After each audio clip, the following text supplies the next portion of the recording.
বর্তমানে অবস্থান করছি ঢাকা শাহবাগে টিএসসিতে। আপনারা দেখতে পাচ্ছেন যে এইখানে অসংখ্য মানুষ তারা নিজ নিজ উদ্যোগে সেই বন্যা কবলিত মানুষদের পাশে দাঁড়াতে তারা ত্রাণ নিয়ে এসেছে এবং যে যার অবস্থান থেকে চেষ্টা করছে সেই বন্যা কবলিত মানুষদের পাশে থাকার জন্য।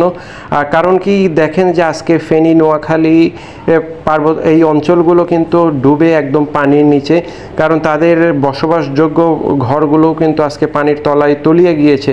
তো এই মতো অবস্থায় যদি আমরা পাশে না থাকি তাহলে কিন্তু তাদের খুবই খারাপ সময়ের মধ্যে তারা পার করবে। তো আমরা চেষ্টা করব যতটুকু সম্ভব আমরা আমাদের সামর্থ্য অনুযায়ী তাদের পাশে থাকার জন্য।